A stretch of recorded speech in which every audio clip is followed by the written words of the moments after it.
आगे एकादशी व्रत की कथा आती है। हर वैष्णव को चाहिए बंधु अपनी निष्ठा से एकादशी व्रत करे। बहुत ध्यान से सुनिए। एकादशी व्रत केवल और केवल जीव को अन्न ना देने की प्रक्रिया नहीं है।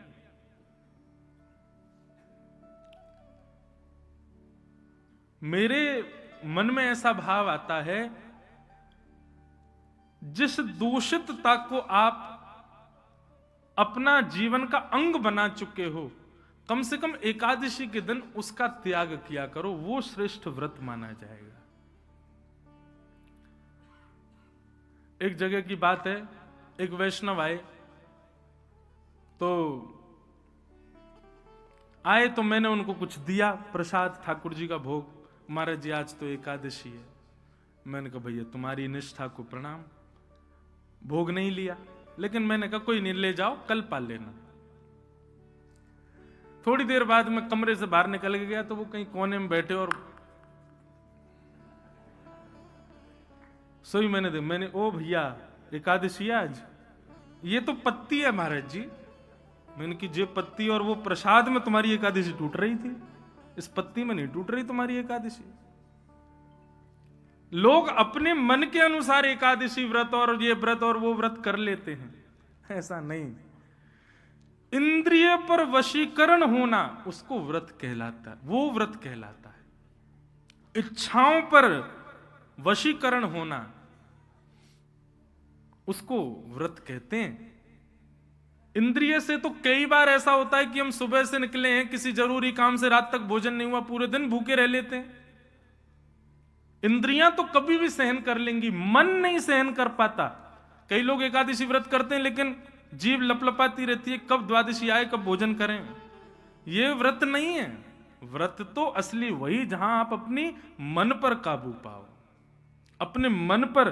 कोई सामने 56 भोग धर दे, एकादशी है, तो आपके मन में, जीभ में पानी भी ना आ जाए, तब समझो यह है एकादशी। केवल अन्न नहीं खाऊंगा इससे एकादशी नहीं होती। एकादशी व्रत की महिमा बताई गई और हर वैष्णव को एकादशी करनी चाहिए भैया। जैसे एक पतिव्रता नारी का नियम हो जाता है कि उसको करवा चौथ का व्रत रखना है, ऐसे ही आपने एक बार भी ब्रजरज माथे से लगा ली, गुरु मंत्र कान में ले लिया, वैष्णव एक बार हो गए, ठाकुर जी के एक बार हो गए, तो आपका नियम हो जाना चाहिए कि अब एकादशी रखो, एकादशी करो, एकादशी करनी चाहिए। हाँ, हमारे ब्रज की कई परंपराओं में एकादशी नहीं है, वो भाव से एकादशी ना हो तो कोई दिक्कत नहीं, लेकिन फिर भी आप अन्य वैष्णव परंपरा से हैं तो आपको एकादशी करनी चाहिए। और अब यहां से प्रारंभ होता है रास पंचाध्याय, श्रीमद् भागवत का पंच प्राण रास। बहुत सावधानी से बैठिएगा। भगवान पिता रात्रि शरदोत्फुल्ल मल्लिका विक्षरन्तुं मनश्चक्रे योगमायामुपाश्रितः।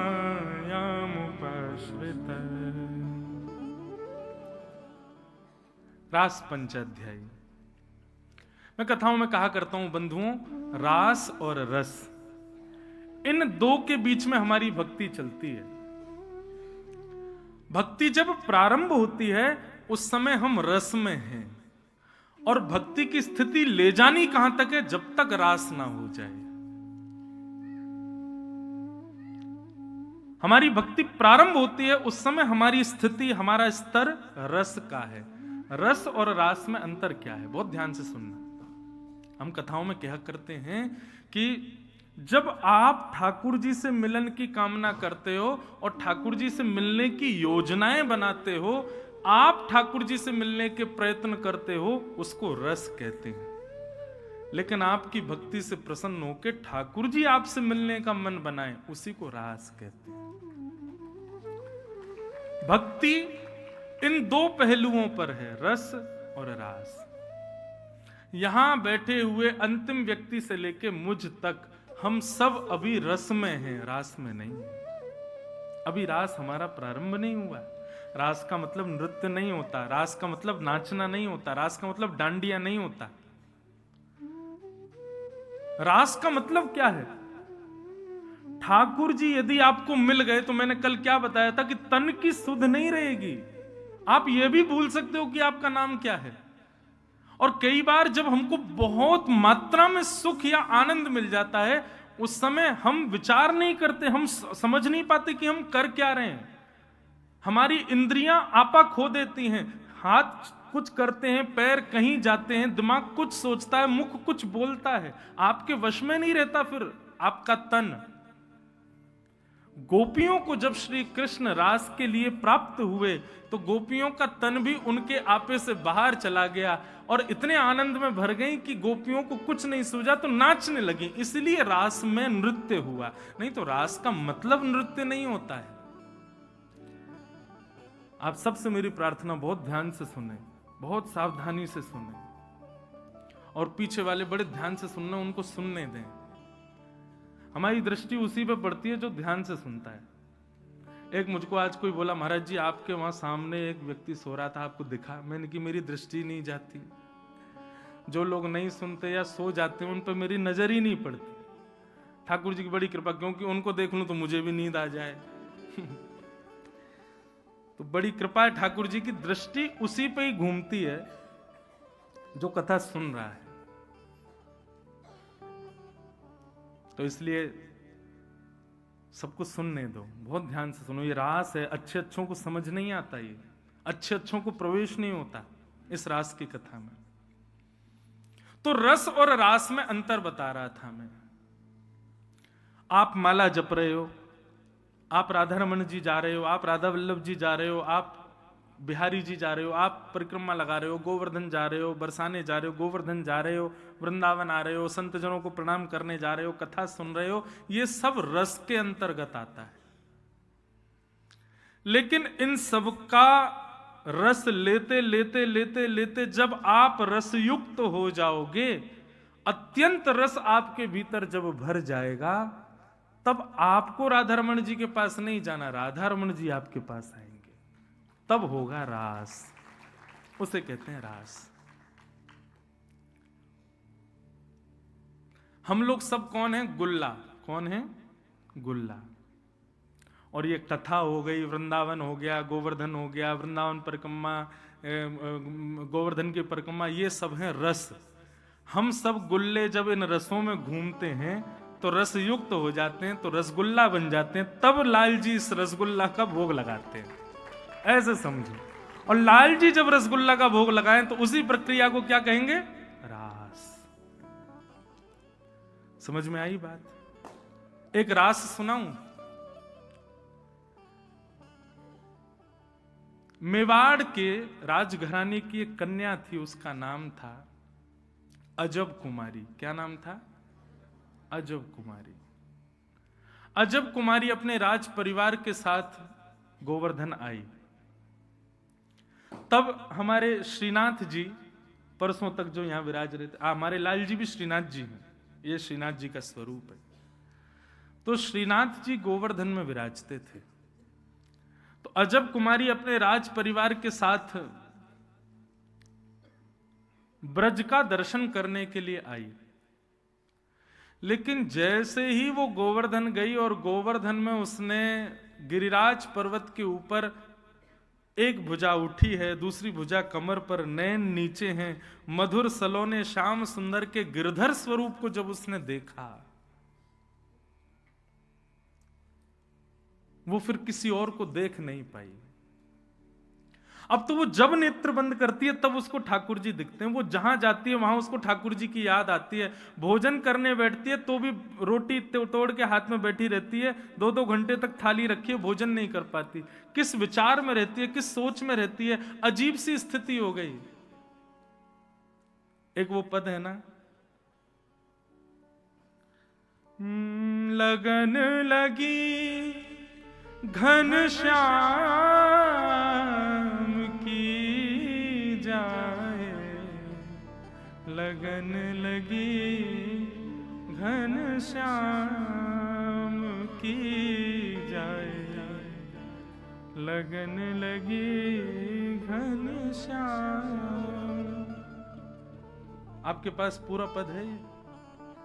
हो तो मोह दियो, मैं तब तक गाऊंगा। बहुत सुंदर पद है। इस पद में वर्णन है कि जिसको ठाकुर जी की लगन लग जाती है उसकी स्थिति कैसी हो जाती है, अवर्णनीय, वर्णन नहीं किया जा सकता उसका। तो अजब कुमारी ऐसी हो गई, भोजन की थाली सामने रखी रहती है, कवल उसके हाथ में पड़ा रहता है और वो सोचती रहती है। मां आकर के बोलती है, अरे भोजन कर। तब उसको याद आता है, एक कवल खाती है, उठ के चली जाती है। वन की ओर देखती है तो उसको वृंदावन दिखता है, पर्वतों को देखती है तो उसको गिरिराज जी दिखते हैं, वैष्णव संतों को देखती है तो उसका मन होता है कि इनके चरणों में प्रणाम करूं। लेकिन चित्त वृत्ति 24 घंटे स्मृति रहती है, ठाकुर जी की याद आती है। वही त्रिभंग लली श्याम सुंदर, सजल श्याम घन वरण लीन है, फिर चित्त अनत न भटक्यो। श्री कृष्णदास जी का ये पद इतनी भावनाओं को समेटे हुए है अपने अंदर। कृष्णदास जी कहते हैं, आपने ठाकुर जी का वर्ण किया कोई बड़ी बात नहीं, लेकिन यदि ठाकुर जी ने आपका वर्ण किया तो आपकी स्थिति क्या होगी? बोले फिर चित्त अनत न भटक्यो, कहीं और के रह नहीं पाओगे। फिर वृंदावन आकर के वापस जाने के लिए तैयारी हो गई, बैग पैक कर लिया, गाड़ी में बैठ गए और वृंदावन से निकल गए, तो समझो ठाकुर जी ने स्वीकार नहीं किया। लेकिन वृंदावन से जाने का समय आए, बैग पैक नहीं कर पाओ, कपड़े कहां रखें सुध बुध ना रहे, बस चिंतन रहे अब कैसे जाएंगे, यहां से निकलना कैसे, जाना पड़ेगा कल। और जैसे जैसे वृंदावन दूर होता जाए तैसे तैसे प्राण हलक में आते जाएं। ये समझ लेना, ये आपका विरह नहीं है, ठाकुर जी ने आपको स्वीकार किया है, इसीलिए ऐसा हो रहा है। ये ठाकुर जी के स्वीकारीकरण का प्रमाण है। सबको नहीं करते हमारे लाल जी स्वीकार। लाखों करोड़ों लोग, अब कल के अखबार में लाखों की भीड़ आने वाली है वृंदावन में। हमारे घर के बाहर से लेके बिहारी जी तक लाइन लग रही है, लाखों लोग दर्शन कर रहे हैं। पर बिहारी जी स्वीकार 1 या 2 कोई करेंगे, 1-2 लाख में भी।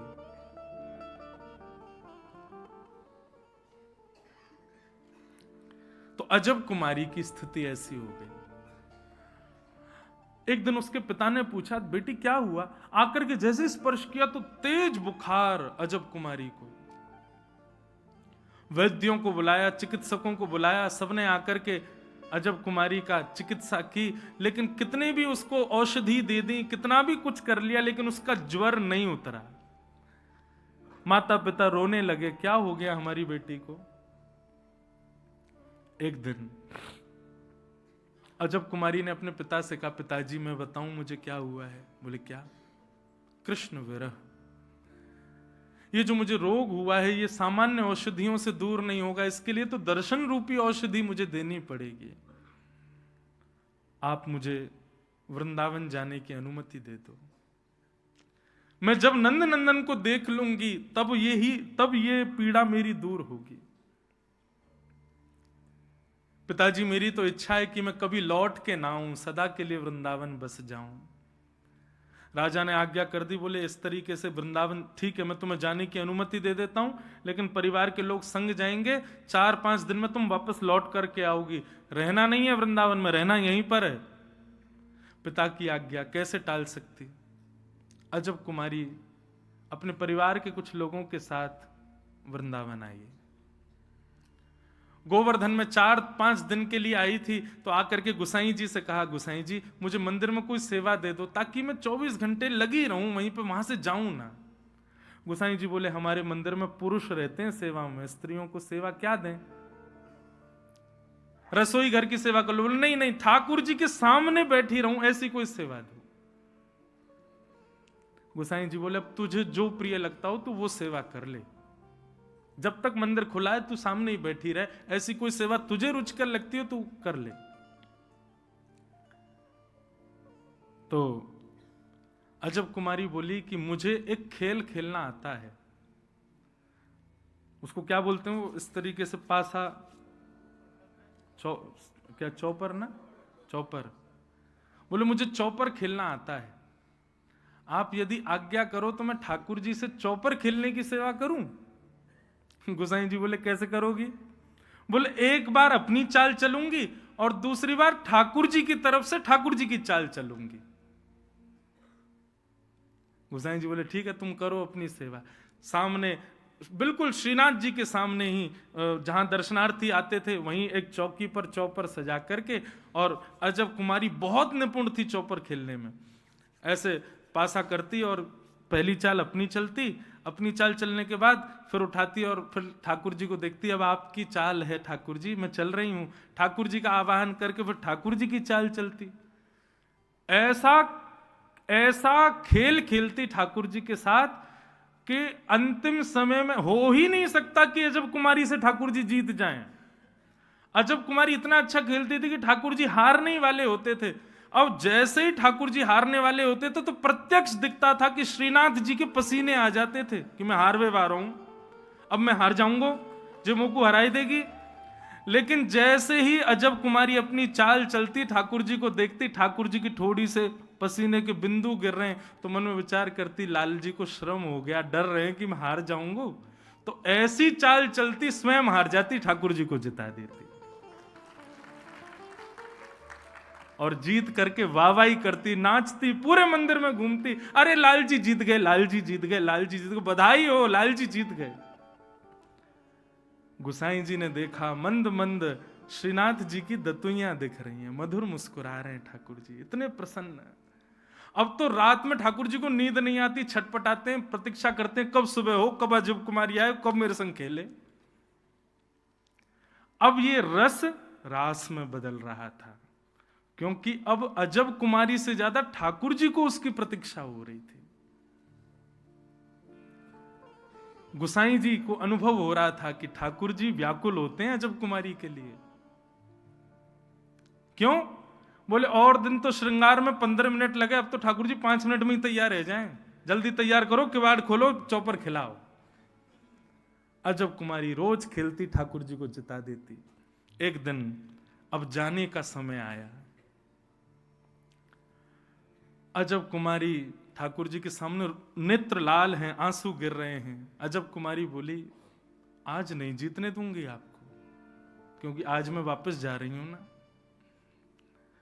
ऐसा खेल खेला, ठाकुर जी की भी चौपर ऐसी आती कि अजब कुमारी पे भारी पड़ते, लेकिन अजब कुमारी की निपुणता के आगे ठाकुर जी की एक नहीं चली। और खेलते खेलते खेलते अंतिम क्षण में बस ठाकुर जी हारने ही वाले थे, अजब कुमारी पासा फेंक ही रही थी कि ठाकुर जी के पसीने के संग संग आंसू भी आ गए। बोले आज तो मैं हार ही गए हो, अब ना बचूंगो, आज अंतिम खेल है, आज जो जीतेगा वही सबरे खेलन को विजय मानो जाएगा और ये आज मुझको हरा ही देगी। जैसे ही ठाकुर जी को हराने के लिए चौपर चाल चलने वाली थी, ठाकुर जी से सहन नहीं हुआ, सोई ठाकुर जी प्रकट हो गए। प्रकट होकर के अजब कुमारी की गोद में बैठ गए, प्रार्थना करने लगे मुझको जिताए दे, तेरे हाथ जोड़ू तू मुझको जिताए दे।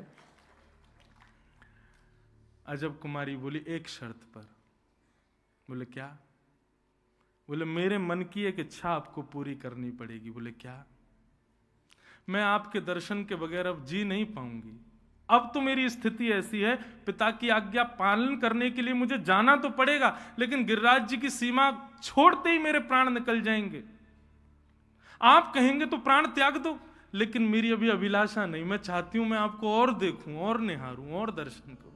अभी प्राण नहीं त्यागने, अभी आपको और सेवा करनी है नाथ आपकी।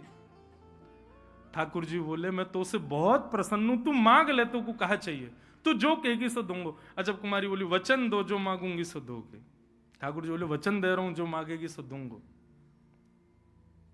बोले अब मेरी इच्छा के लिए आप मेवाड़ में विराजमान हो जाओ, मेरी इच्छा के लिए ब्रज छोड़ के आप राजस्थान आ जाओ, वहां पर विराजो, ताकि मैं आपके पास रह सकूं, आपको देख सकूं। ठाकुर जी बोले या ब्रज को मैं नेक ना त्याग सकूं, या ब्रज के बगैर, ये ब्रज मेरे प्राण है, या को छोड़ के कैसे आ जाऊं? ठाकुर जी आपने मुझे वचन दिया, याद रखिएगा। अजब कुमारी को वचन दिया ठाकुर जी ने, और उस अजब कुमारी की भक्ति पे भक्ति के प्रति इतने आसक्त ठाकुर जी हो गए कि अपने प्राण से प्यारे ब्रज को छोड़ करके ठाकुर जी मेवाड़ में नाथ द्वार में विराजमान हो गए। इसको कहते हैं रास। ये रस नहीं है, ये रास है। भक्ति के दो पहलू। हम अभी रस में व्यवस्थित हैं बंधु। आप ठाकुर जी के सामने विरह आतुर हो रहे हो, ठाकुर जी के सामने अपनी भक्ति का विरह प्रलाप कर रहे हो, अब भी आप रस में ही हो। आपके विरह से इतने व्याकुल हो जाएं कि ठाकुर जी सब लोग ध्यान से कथा सुनो, ठाकुर जी आपको जाने ही ना दें, रोक ले में, तब समझो अब रास प्रारंभ होगा। यही है विराजो, रस में और रास में अंतर। यही है रस और रास।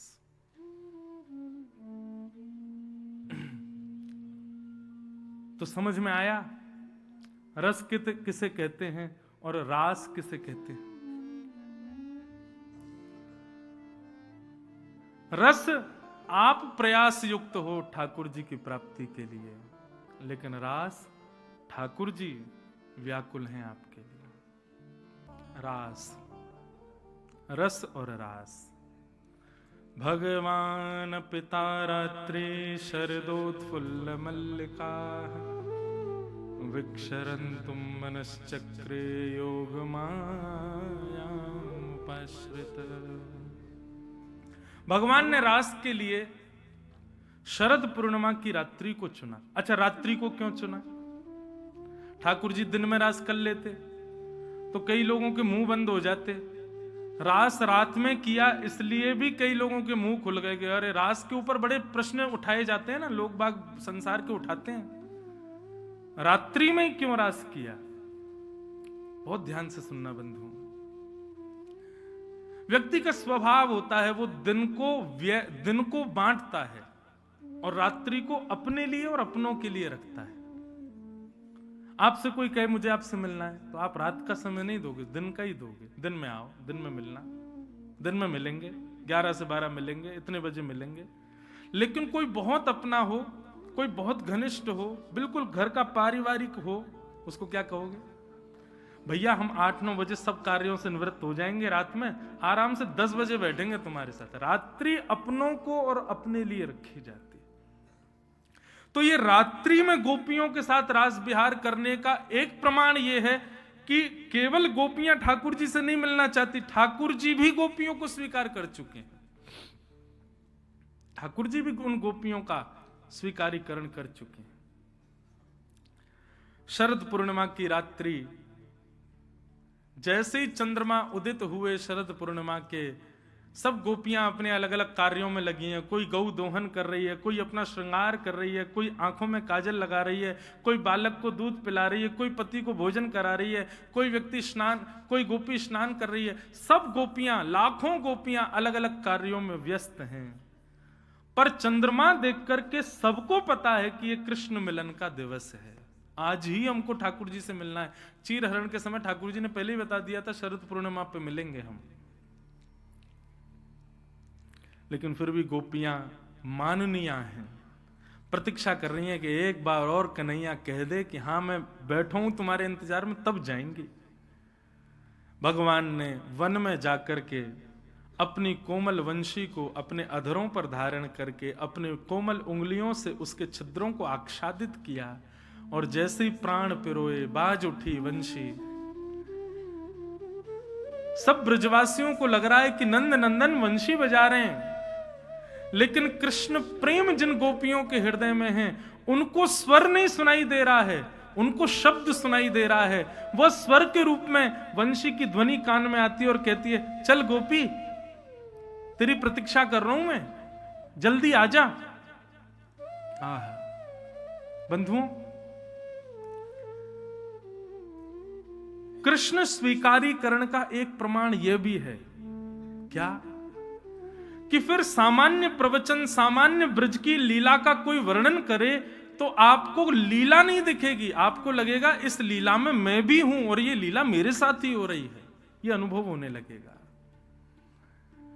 कथाएं श्रवण करते करते ऐसी अनुभूति होने लग जाए कि मैं कोई श्रोता हूं और बैठ के सुन रहा हूं, नहीं, मैं इस लीला का एक पात्र हूं और श्याम सुंदर मेरे संगी लीला कर रहे हैं। यह स्थिति जब कथा में आने लग जाए, समझना अब ठाकुर जी ने स्वीकार कर लिया। उस लीला में स्वयं को देखो, यह स्थिति। फिर सामान्य शब्द नहीं, सामान्य कथा नहीं अनुभव में आएगी। ठाकुर जी की वाणी है। ये कोई वक्ता बोल रहे हैं, इंद्रेश जी बोल रहे हैं, महाराज जी बोल रहे हैं, मलुकपीठ वाले महाराज जी बोल रहे हैं, वहां के महाराज जी बोल रहे हैं, पूज्य श्री प्रेमानंद महाराज बोल रहे हैं, नहीं, उनके नाम भी विस्मृत हो जाएगा, लगेगा साक्षात स्वयं श्री कृष्ण बोल रहे हैं और मेरे लिए बोल रहे हैं, मुझे सुना रहे हैं, ऐसा भाव आएगा। जिस प्रकार ब्रज की गोपियों को वेणु की ध्वनि नहीं, कृष्ण के शब्द सुनाई दे रहे हैं, और वो ही गोपी रास में जा रही है जिसके हृदय में ठाकुर जी के प्रति प्रेम है। सब गोपियां अपने कार्यों को यथावत वहीं छोड़ करके दौड़ी हैं कृष्ण से मिलने के लिए। ऐसा भी किसी गोपी ने विचार नहीं किया कि मैं अपने कार्य को व्यवस्थित करके संभाल के तब जाऊं, नहीं, जैसे ही स्वर आया तुरंत दौड़ी है कृष्ण से मिलने। यह भी विचार नहीं किया कि मैं किस अवस्था में हूं, किस स्थिति में हूं। वर्णन करते हैं शुकाचार्य जी, ये प्रेम की बंधुओं अद्भुत स्थिति है, ये सामान्य लोगों को समझ में पल्ले ही नहीं पड़ेगी। जिनको पड़ रही है वो भाग्यशाली मानना। कोई गोपी अंजलोचने अपने आंख में काजल लगा रही है, एक आंख में काजल लगाई था कि वेणु की ध्वनि में स्वर आया, अरे गोपी जल्दी आ, मैं तेरी प्रतीक्षा कर रहा हूं। बस एक आंख में काजल लगाया, दूसरे में लगाने का विचार ही नहीं, तुरंत दौड़ी ठाकुर जी से मिलने के लिए। वस्त्र पहन रही थी, अभी पूर्ण रूपेण वस्त्र अच्छे से धारण नहीं किए, तभी स्वर आ गया तो अस्तव्यस्त वस्त्रों में दौड़ी ठाकुर जी से मिलने के लिए। केश काट रही थी, आधे ही कड़े थे, आधे अभी फैले हुए थे, इतने में ही ध्वनि आई तो ऐसे ही दौड़ी ठाकुर जी से मिलने के लिए। कंघी भी लगी है, इसका क्या विचार करोगे? सामान्य लोगों को तो ये पागल दिख रही होंगी। एक आंख में काजल, अस्तव्यस्त वस्त्र, केश भी पूर्ण रूप से कंघी नहीं किए गए, ऐसे ही भाग रही हैं। लेकिन यही कृष्ण प्रेम की दशा है, यही कृष्ण प्रेम की स्थिति है। कोई अपने बालक को दूध पिला रही है, बालक से ज्यादा प्रिय कोई होता है? पर उसी समय ध्वनि आई तो बालक को वहीं विराजमान करके तुरंत दौड़ी कृष्ण से मिलने के लिए। ऐसी स्थिति गोपियों की हो गई। असंख्य गोपियां वृंदावन के उस पावन वन में कदम्ब वृक्ष के नीचे ठाकुर जी बैठे हैं और सुंदर शरद पूर्णिमा के चंद्रमा के प्रकाश से आच्छादित पूरा ब्रजमंडल हो रहा है। सब लोग अन्य अन्य भाव में हैं, परंतु वृंदावन की एक यमुना पुलिन पर आज असंख्य गोपियां और श्याम सुंदर मिल रहे हैं।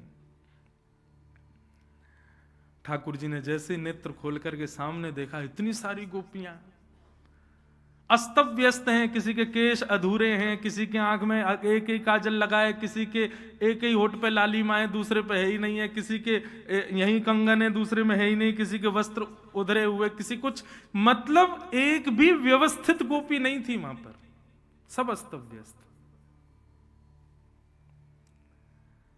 ठाकुर जी ने सबका स्वागत किया। स्वागतम वो महाभाग प्रियम किम करवाणि ब्रजस्यानामयं कश्चे ब्रूतागमन कारणम। स्वागतम स्वागतम स्वागतम, आइए, आप सबका स्वागत है। इतनी रात को आप सब गोपियां अपने पति परिवार बच्चे बालक सबको छोड़ छाड़ के यहां अकेले वन में क्या कर रही हो? ब्रूतागमन कारणम, अपने आने का कारण बताइए।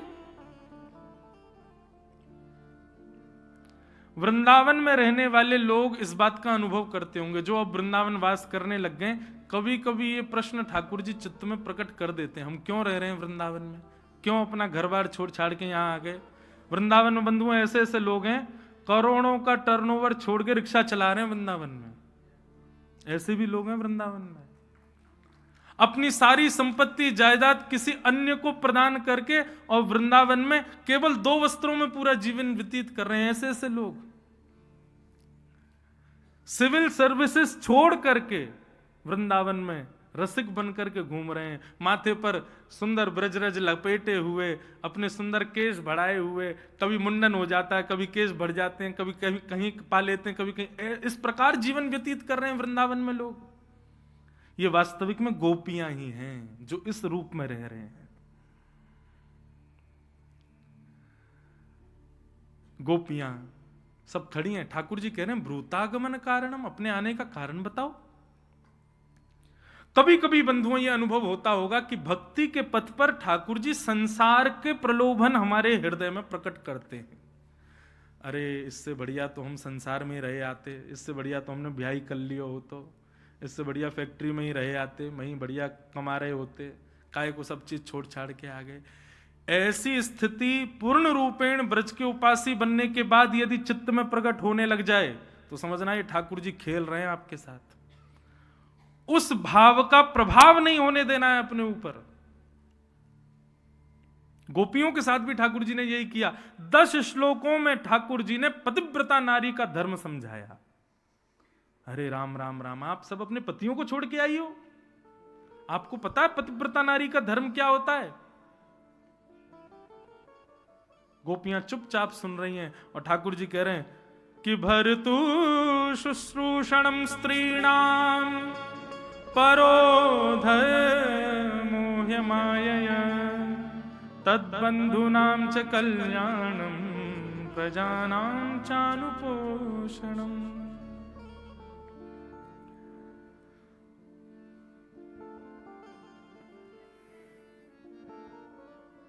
ठाकुर जी कह रहे हैं पतिव्रता नारी का धर्म होता है अपने पति को ही परमेश्वर मानो, उसी के ही माता पिता को लक्ष्मी नारायण मानो, उसके पूरे परिवार को ही अपना सर्वस्व मान करके उनकी सेवा करो, वो जैसे भी हैं उनको स्वीकार करो। यही एक पतिव्रता नारी का धर्म है, उसका कल्याण करो। ठाकुर जी ने बहुत सारी बातें कही, पतिव्रता नारी का धर्म क्या होता है, एक मां को कैसे रहना चाहिए, एक स्त्री को क्या क्या करना है, सब बातें बताई। और सब बातें बता करके ठाकुर जी चाह रहे थे ये गोपियां वापस लौट के चली जाएं।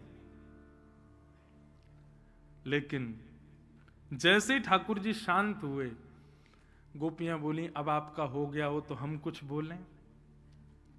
ठाकुर जी बोले हाँ अब आप बोलो। और गोपियों, भगवान ने 10 श्लोकों में पतिव्रता नारी का धर्म समझाया, गोपियों ने 11 श्लोकों में उत्तर दिया कि हम क्यों आई हैं सब छोड़ छाड़ के। इसी को प्रणय गीत कहते हैं।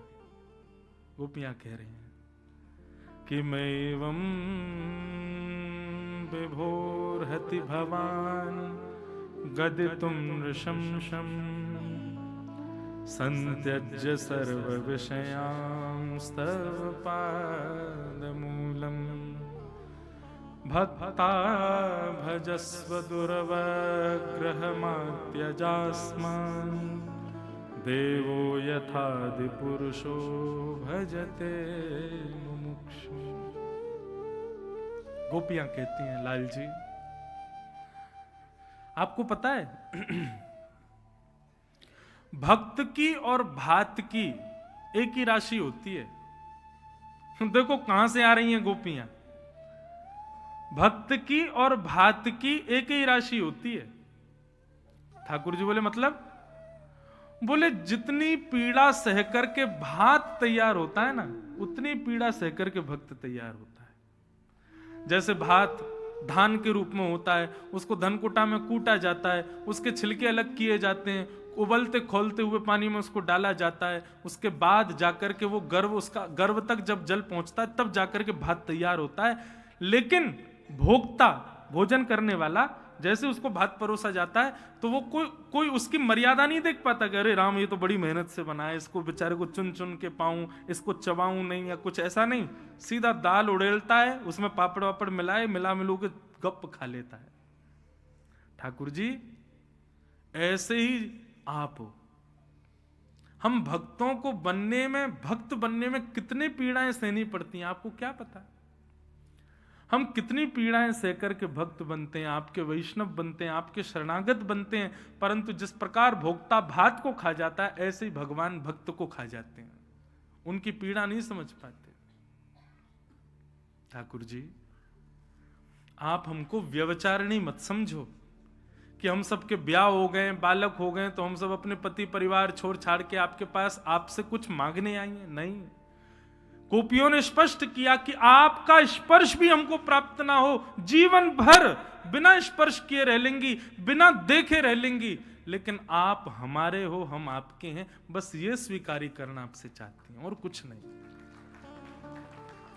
हम पूरा जीवन व्यतीत, हम कोई व्यभिचारिणी थोड़े ही हैं कि आपसे कोई कामना रख। इसको कहते हैं प्रेम, जहां कोई कामना नहीं होती। आज का व्यक्ति ऐसा प्रेम निभाता है? नहीं, यहां कोई कामना नहीं है। हे नाथ, आज के बाद आप हमको दिखना भी मत। आज के स्पर्श तो बहुत दूर की बात है, दिखना भी मत, परंतु आज बस इतना कह दो कि हां, आपने हमको स्वीकार कर लिया।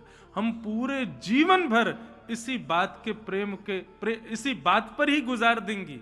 हमें इसके ज्यादा कोई अभिलाषा नहीं है ठाकुर जी आपसे। आप हमको व्यभिचारिणी मत समझो। और हां, आपको यदि फिर भी लगता है कि आप हमें स्वीकार नहीं कर सकते, हम चली जाएंगी। हम आपको पीड़ा नहीं देना चाहती। हमारा कोई जिद नहीं है कि नहीं आप हमको स्वीकार करोगे ही करोगे, नहीं। बस हम एक बात कहना चाहती, हम चली जाएंगी, लेकिन एक वस्तु हमारी आपके पास है, वो हमको वापस करो। भगवान बोले क्या? चित्तम सुखेन भवता पहतम ग्रहेषु यन्निर्विशत्युत करावपि गुह्य कृत्ये। गोपियां कहती हैं, हमारा मन आपके पास है भगवान, हमारा मन आपके चरणों में है, हमारा मन आप में अटक गया है। कृपा करके हमारे उस मन को आप अपने आप से दूर कर दो। हम अभी चली जाएंगी लौट करके, कभी नहीं आएंगे दोबारा। हमारा मन हमको वापस कर दो भगवान। क्यों? क्योंकि इसके बगैर यदि हम वापस लौट करके जाएंगी, पति कहता है ये बनाओ, हम कहते नहीं बनाना। क्यों? मन नहीं है। मन कहाँ है? मन तो कृष्ण के पास है। बच्चे कहेंगे माँ हमको मेले में ले चलो, हम कहेंगे नहीं जाना। क्यों नहीं जाना? मन नहीं है। मन कहाँ है? मन तो कृष्ण के पास है। सास कहेगी ऐसा करो, हम कहेंगे नहीं करना। क्यों नहीं करना? मन नहीं है। मन कहाँ है? मन तो कृष्ण के पास है। हम किसी लायक नहीं रह पाएंगे ठाकुर जी।